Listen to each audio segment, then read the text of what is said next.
ईश्वर ने हमारे भाग्य में जो लिखा है उसे हमसे कोई नहीं छीन सकता। लेकिन अगर हमें अपने ईश्वर पर सच्चा भरोसा है तो हमें वो भी मिल सकता है जो हमारे भाग्य में नहीं लिखा होता। इंसान का मुश्किल वक्त उसके लिए एक दर्पण की तरह होता है जो हमारी क्षमताओं का दर्शन हमें करवाता है। वह दिन मत दिखाना कान्हा कि हमें खुद पर गुरूर हो जाए। रखना अपने दिल में इस तरह कि जीवन सफल हो जाए।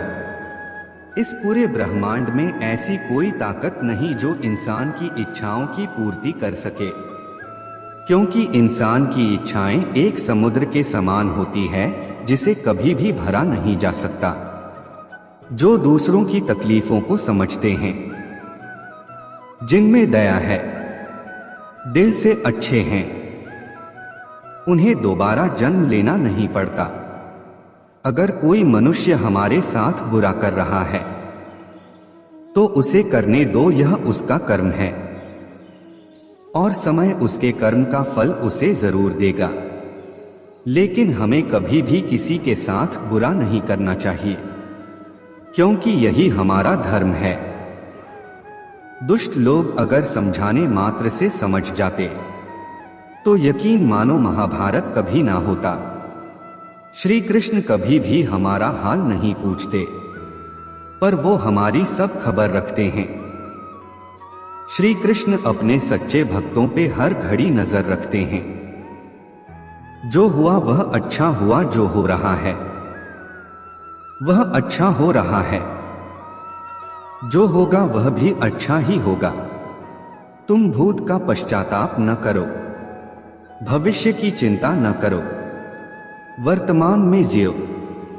अगर आप जीवन में असफल होते हैं तो आपको दोबारा प्रयास करने में कभी नहीं घबराना चाहिए, क्योंकि जब आप दोबारा प्रयास करते हैं तो आपकी शुरुआत सुनने से नहीं बल्कि आपके अनुभव से होती है। जिंदगी में सदैव अवसरों का आनंद लेना चाहिए, लेकिन किसी के भरोसे को तोड़कर नहीं। इस संसार में मनुष्य किसी भी रूप में बड़ा नहीं होता, बल्कि मनुष्य के पीछे जो ताकत खड़ी होती है वो ज्यादा बड़ी होती है। मनुष्य अपने सच्चे हृदय से जो दान दे सकता है वह अपने हाथों से नहीं दे सकता, और मौन रहकर हम जो कह सकते हैं वह हम अपने शब्दों से नहीं कह सकते। अंतकाल में जो मनुष्य मेरा स्मरण करते हुए देह त्याग करता है वह मेरी शरण में आता है। इसलिए मनुष्य को चाहिए कि अंतकाल में मेरा चिंतन करें। जिस व्यक्ति के पास संतुष्टि नहीं है उसे कितना भी मिल जाए वह असंतुष्ट ही रहेगा। श्री कृष्ण जी कहते हैं, जिस व्यक्ति को आपकी कद्र नहीं उसके साथ खड़े रहने से अच्छा है आप अकेले रहे। यदि आप किसी के साथ मित्रता नहीं कर सकते हैं तो उसके साथ शत्रुता भी नहीं करना चाहिए। जब आपके जीवन के चारों ओर हताशा और निराशा हो, जब दुखों ने आपको हर जगह से घेर रखा हो, तब आप सच्चे मन से कृष्ण जी के नाम का दीपक जलाना और अपना सब हाल श्री कृष्ण को सुना देना। श्री कृष्ण स्वयं आपके सब दुख हरने आएंगे। तुम उसके लिए शोक करते हो जो शोक करने के योग्य नहीं है। बुद्धिमान व्यक्ति ना जीवित और ना ही मृत व्यक्ति के लिए शोक करते हैं। मनुष्य का जीवन केवल उसके कर्मों पर चलता है। जैसा कर्म होता है वैसा उसका जीवन होता है। क्रोध की अवस्था में भ्रम जन्म लेता है। भ्रम बुद्धि को नष्ट कर देती है। बुद्धि के नष्ट होते ही व्यक्ति का पतन हो जाता है। प्यार और तकदीर कभी साथ नहीं चलते, क्योंकि जो तकदीर में होते हैं उनसे कभी प्यार नहीं होता, और जिससे हमें प्यार हो जाता है वह तकदीर में नहीं होता। खाली हाथ आए, खाली हाथ वापस चले जाओगे। आज तुम्हारा है, कल किसी और का था। परसों किसी और का होगा। तुम जिसे अपना समझकर मगन हो रहे हो, बस यही प्रसन्नता तुम्हारे दुखों का कारण है। हर कीमती चीज को उठाने के लिए झुकना ही पड़ता है।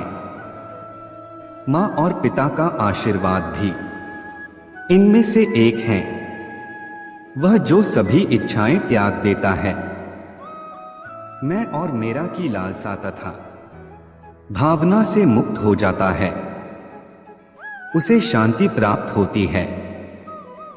अगर व्यक्ति शिक्षा से पहले संस्कार, व्यापार से पहले व्यवहार और भगवान से पहले माता पिता को पहचान ले तो जिंदगी में कभी कोई कठिनाई नहीं आएगी। फल की अभिलाषा छोड़कर कर्म करने वाला पुरुष ही अपने जीवन को सफल बनाता है। स्वार्थ से रिश्ते बनाने की कितनी भी कोशिश करें, वो कभी नहीं बनते हैं।